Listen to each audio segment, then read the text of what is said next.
Hey YouTube, we are live on Twitch doing a deck profile with the one and only TayFrayPlays. What's up, Tay? Yeah.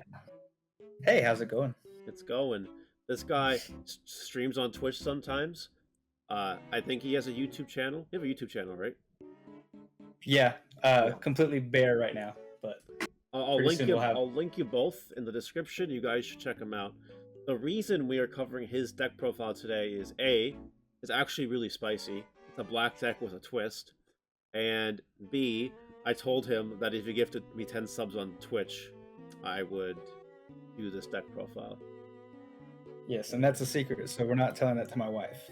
All right, everybody on YouTube, we are sworn to secrecy. Okay, guys, don't tell the wife. Don't tell the wife. Get started with the deck profile. You guys should like the video, comment, let me know what you think. Subscribe and turn that notification bell on to smash potatoes. That way you know when all these amazing Digimon videos go live. Also, you can watch this stuff live on Twitch. So you should do that. So hi, like Mario said, my name is TayFrayPlays. If you don't know me as a good Digimon player, I want y'all to know me as the Digimon player that has 1,000 Funko Pops. These are the guys right here. But yeah, this deck profile is something I stumbled on watching a newer YouTube channel. It's called The Stack. And I took the general idea from that video and then just kind of tweaked it to my personal preference by liking. But started off with the eggs. So it's playing 4 of these Kapurimons. And Kapurimon, while this Digimon has blocker, you gain 1,000. The main idea of the deck is to get up to 13,000 because it is going to be a final Zubagon punch type of deck, but there is a little bit of spice, like Mario said, that we'll see whenever we get to the higher end stuff. Why only 4 eggs? Only 4 just because of the consistency. I could do the other Kapurimon with it that gives the reboot an extra 1,000. But the main idea of the stack is we're trying to get up to being a blocker with inheritables and then just generally being blockers. Very cool. Yeah, but we could have the 5th Kapurimon that gives reboot. We are playing some reboot stuff in here as well, which we're going to get to right now with our level 3s. So first off, we have for the BT1 or BT2 1.0 Toy Agumon. Just inheritable, gives reboot. It's great for making swings and then coming back up, and hopefully at that time we'll be a blocker as well. So we're aggressive, and then opponent's turn we're able to be defensive at the same time. So the most important rookie of the deck by far.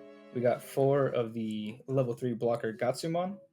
Blockers are very important in this deck, and whenever we get higher in as well, like you'll see some ways to protect ourselves and make the blockers better, get more use out of them. I like this one more than the structure deck Agumon, because that one's only a 1k. So this one can survive a single Starmon. Other things like a Pikmon, it'll take more resources to get rid of this, and just having a really early blocker helps a lot. So this is a good one to have as well. And on your turn, if you have to swing for whatever reason, and if you're over the Kapurimon, you're at 4k. But more often than not, this is a hard play unless we need the draw power to Digivolve. We have 2 Chumons, just standard, Gazimon, Chumon. Whatever the other one is, I can't think of it right now. Terriermon, memory denial. Terriermon. Yeah, it's memory denial. The hard thing about it is like the best matchup for this is like purple decks like Lilith Loop, but what Mario had earlier, he has the Lady Devi, so you play an option card and you get to pop a level 3, so this guy doesn't get to stay on the board too much. But for earlier game stuff, Hammer Spark, Hexablow matchups whenever they're trashing sources and trying to do their Blueco memory gains, just overall these are still some of my favorite cards. Next up, these will probably be switched out, but for now we have 2 of the 2-drop Commandramons. 3k, they're cheap if you want to try to choke the opponent out. They give you 1 memory, you throw this down, choke them out if they don't have their Tamer out yet. But this one probably would be changed for what I have next as a one of, and that's just the Promo Sonorizumon. And we'll see again whenever we get higher up the stack. This one kind of loses value as the game goes on. But, you get an extra security attack if you're over 13,000, but you also have to be black, which is important. And again, we'll get there when we get there. And also, if this is out on the board, the Black Digimon with 13k or more get Piercing, which kind of like not necessarily a mirror match, but if you're playing stuff like Black Blockers or Purple with these wards where they're bringing blockers out, Piercing does help a lot. We have other ways to get Piercing off, but for the higher end black cards that we have, this one's pretty good for it as well. And again, just having extra security tech. And this is where it kind of gets turbo. We're just trying to get up the ladder as fast as we can. Yep. So we have 4 of the Tankmon, so 1 cost to Digivolve, 6 to hard play. 1 to really avoid hard playing it at any cost. So just general vanilla, 1 cost to Digivolve, playing it as a 4 of. And that's going to be pretty much true for the next one as well, which is just 4 copies of Numamon. Again, Digivolving for 1. This one can help too if you have to hard play, because it is a 3 to just hard play, just like a rookie. One thing that I think the deck kind of lacks in is a little bit of draw power, so if we can Digivolve this, it doesn't hurt at all. Excuse me. And if we do need to play it, again, it doesn't hurt that much either.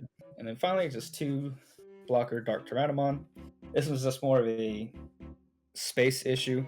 I would probably play 1 more of this, but I don't know what I would want to take out for it. Maybe a Sunnerizamon, maybe one of the Chumons. But so far, from a lot of the duels that I've had, or matches that I've had, Yu-Gi-Oh! Haha. Having this as a 2 isn't bad, and the numbers from rookie all the way to level 7s has been great. And again, just another level 1, more blockers if we need it. Gets the Kapurimon inheritable and other spicy stuff. We're playing 4 of the Megatramon, and this is where we start getting more of the blocker stuff. So this one has an inheritable. You give blocker, so our level 6s become blockers, and then they go live with the Kapurimon, and then they hit that Final Zubagon Punch threshold. Because spoiler alert, all the level 6s are going to be 12k, just so that way that 1 extra k puts them into Final Zubagon Punch range. And again, this is standard level 5, 3 to Digivolve. 7k, more than likely never going to swing with it unless it's for a game. But you have this along with Kapurimon and Toy Agumon. You have a reboot blocker, so it's our way to be offensive and then have defensive options for the opponent's turn. Next, this is another one that's going to change, but just because I only have 3, we're only playing 3 Gagumon. Yeah. Still, hands down, the best black level 5 in the game. Again, standard 3 cost to Digivolve, but the Digiburst mechanic, Digiburst 1, and you gain 2,000 until the end of your opponent's turn. With a full stack, if you Digiburst all 3, he puts himself into Final Zubagon Punch range, which is amazing. And 100% this would be a 4 of if I had the 4th copy. So the first absolute change I would make would be that. Also has inheritable for all turns. The Digimon gains 1,000, which if we don't have the blocker and the Kapurimon stack, he's still putting our level 6s at 13k or higher. The final level 5, until we get another Gagumon, is just a Warumanze. Kind of the same thought process behind Numamon. He's cheap to Digivolve, cheap to hard play if we absolutely have to. 5 and 2. Not that bad. For level 6s, first up, we have 2 Craniumon. He's a 12k blocker, and this is how we try to protect everything that we have on the board, because his all turns effect is your Digimon with blocker can't be deleted by your opponent's effects. So security control matchups, this is almost like your win condition. Like, you can hard play this one by, all the memory they give you. More often than not, their first turn is they play the Magna Angemon. They give you 7 memory. You answer back with this, and they can't even swing at you with the Magna Angemon because you can just block it. And then this one's you feel safe swinging with, because Gaia Forces, Transcendent Swords, anything like that, you're not going to get deleted. Even something like Ultimate Flare isn't going to do anything to this because there's not going to have anything underneath it in the security control matchup. From here on out, we start going into a red deck with a high end. So the first one is Blitz Greymon. We're playing 2 of. So 4 costs to Digivolve. You can Digivolve on red or black, and obviously everything else is black, so that's what we're Digivolving on top of. It's got a nice when Digivolving effect to Digivolve 2 on one of the opponent's Digimon. So if they have you down with Hexablow, Digivolve into this, remove the Hexablow, and then the rest of your board becomes active again. He also has Piercing, which is one of the best things about this deck as well. Like I said, the Centerizamon helps the Craniamon have Piercing, and then Blitz Greymon just inherently has Piercing himself. So it's also good to get rid of big bodies and still get your security checks off. And as we'll see going forward, there's ways to get huge security checks off. And then finally, for our level 6s, we're playing 3 of the Durandamon. It's one of the Ragnarlord pieces, which I started thinking about kind of morphing this into a Ragnarlord deck. I think it would still work the same, just the level 7s would change, and the Blitz would probably change to Bryludramon. So maybe a way to sort of make Ragnarlord work in the BT5 format. This one's just a standard level 6, 3 to Digivolve, but it also has the inheritable Piercing. So we get up to level 7s, they have Piercing. Best case scenario, they're also a reboot blocker, so the same idea as a Ragnarlord, but with different level 7s with different options, which that's where a lot of the real spice comes in, and it's a lot of fun. This is where it starts changing even more dramatically. We go from black to red, and then we pretty much transform into an Omnimon high end, and we're playing one of each Omnimon. And this is one where these are definitely like subject to change, and I think I know which ones I want to change out for which, but different scenarios, they have different pros to them. So first off, with the BT1 Omnimon, 6 cost to Digivolve over the red, so he'll be going over Durandamon or Blitz, and you get to declare a Digimon. Every Digimon with that name gets destroyed. When attacking, you return a level 6 to hand, and you get to restand.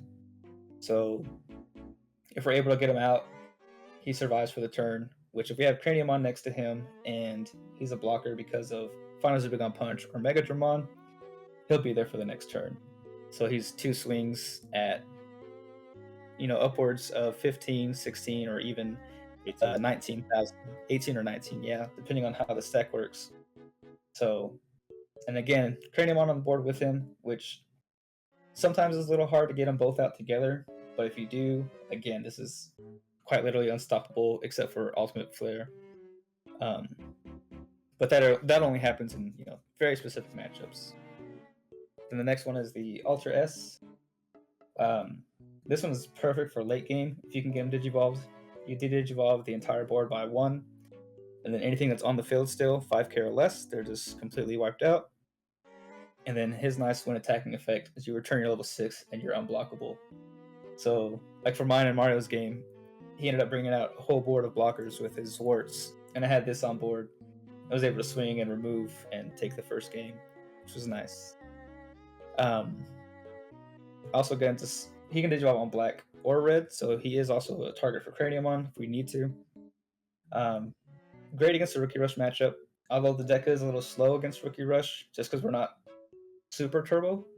But if we get this in hand, get it out there, just wipe the Rookie Rush board, and then the other combo pieces were able to swing for multiple security, which we'll get there here soon as well. Next up is the Blitz Omni.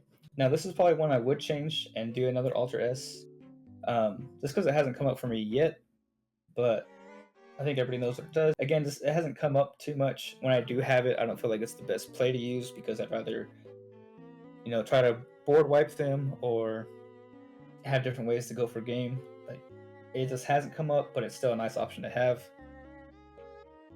And I feel like you could potentially, with the secret tech card you haven't shown yet, the Zubigon Punch, like you could Zubigon Punch onto one of your stacks, one of your big level 6 stacks, attack or do some massive damage, and then follow up with the Blitz Omni and do more massive damage.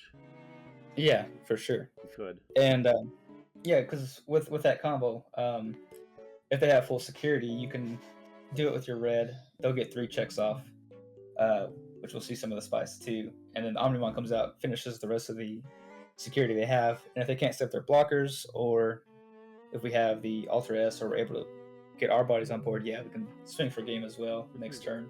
So that is an option all the way up, which that's one of my favorite things to do with Gogglemon. He has a full stack, Digiverse 3, get him to the Final Zubigon Punch threshold. Final Zubigon Punch him, you're able to swing for 2 checks at 16.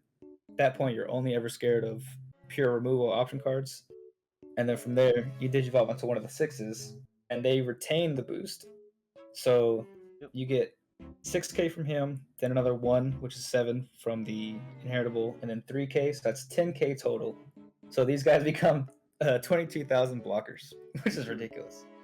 Which definitely puts them out of a lot of Lord Knight plays. Which this deck can do fairly well against Lord Knight. It's all about having the right stuff at the right time. On the last level 7, we do have an X antibody. This one works pretty well. If we have a big enough stack, we can throw him on there. He'll have his reboot blocker. They try to swing, you can block one. If it's too big for you, you can remove 2 cards to stop it while retaining the reboot blocker, and just repeat that. So in normal antibody decks, he can probably stop 3 attacks. In this one, I can stop up to 5 by him being a blocker, being able to remove sources, and another card in here that we'll get to. And also, he's just able to pop everything by swinging. If you find a Zubagon Punch, and let's say Digivolve this on top of another Omni, that's only for 3. It could still be your turn if they give you enough memory, or even just Digivolving into it with your stack. You can be at 17 if you have the Kapuri and the Gogma. You swing and just destroy whatever they have on the board that's giving you problems. And again, with Craniumon, he's protected. One of my favorite things about having Craniumon and one of the stacks with blocker is if you're playing a deck that has defeat, you can Omnimon, wipe out all the defeats on board. You can swing with Omnimon to wipe out the defeat. You can swing straight into defeat.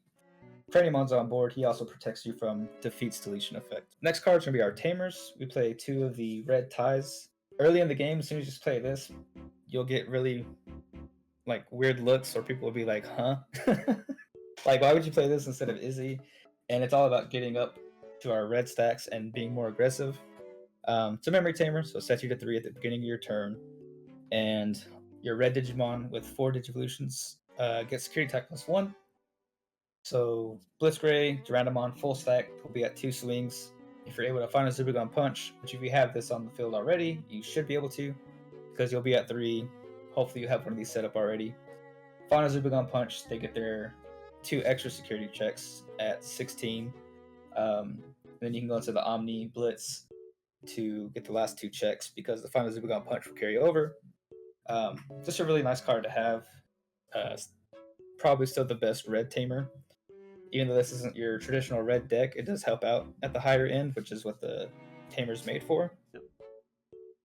And some more spice. We have one of the black structure deck Taikamias. This is 2 costs, very cheap. You can do them early game to choke out the opponent. Really, really neat ability. If you suspend one of your Digimon with blocker, you can suspend this tamer to unsuspend any of your suspended Digimon, which could be the blocker. So, especially for Craniumon, if we're able to find a Zubagon Punch to Gogomon, Digivolve into Craniumon to pass turn, again, he's going to be like that 22,000 blocker. You can block 1 attack, suspend the tide, or restand. You have your 22k blocker back. Also, again, helps out with the antibody to stop 5 total attacks. You can block 1, suspend the tide, restand, block another, and then remove up to 6 sources to stop 3 attacks. This is really, really takes a lot for the opponents to be able to get over everything you have on the defensive side while still being a pretty offensive powerhouse. Then the big spice card, we have 3 Final Zubagon Punch. 2 costs. What this card does, it gives any of your Digimon an extra 3k. Then if that Digimon is at 16k or higher, it gains blocker, reboot, and security attack +1.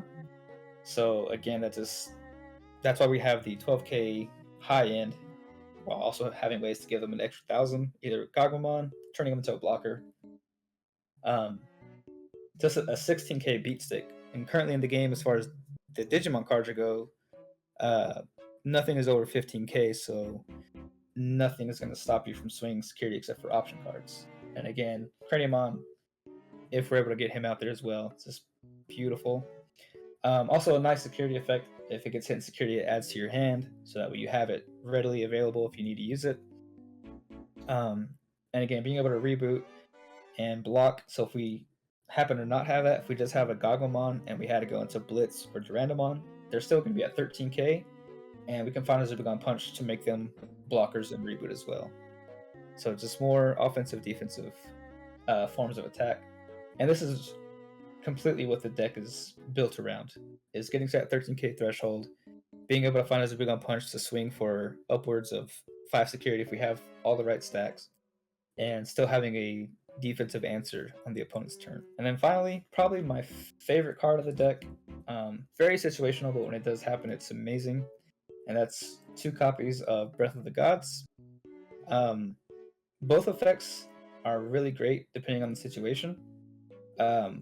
This card is life-saving in the yellow matchup against Lord Knight, because Greymon, while it stops your blockers from being deleted by card effects, it doesn't stop getting deleted by game mechanic, which is getting your DP reduced to 0. So if we're not able to get the Greymon to 22,000, but we still want to have it, we can play Breath of the Gods. It'll give him reboot, which is nice to have, so he can still block. But also, it keeps your Digimon from getting the DP reduced, and they cannot return the card to your hand or deck to the end of their turn. So also helps against Nidhogg, Millenniumon, any other cards, Absolute Blast, Kakaitis Breath. A lot of different matchups this card really helps with. And just one of the, probably the most life-saving security effect, which is your opponent's Digimon can't attack players for the turn. So they can still attack your Digimon if you have something suspended, but if they're trying to go for game, this is your last security and they still have 4 or 5 bodies on board, this comes up in security and it saves you for the turn. Hopefully you have everything you need set up to go for game on your turn. But just one of my favorite cards of the deck. It does come up quite a bit. And quite possibly like maybe our only answer to yellow if we don't get super high DP across the board. Just because the way Lord Knight is, it's able to just distribute DP reduction to all your different guys. And if you know that's coming, like they're going to have the Lord Knight coming up, they're going to play Starmon, Spyro Masquerade, you can preemptively use this to, save your guy for one more turn. And it's really been great. Yep. Cool. And that's the deck. Nice. Nice deck, bro. Thank you, sir. I appreciate it. Alright, guys. Let me know what you think about this deck in the comments section below. It's been a blast watching this deck. And we'll see you guys later. Bye. Bye.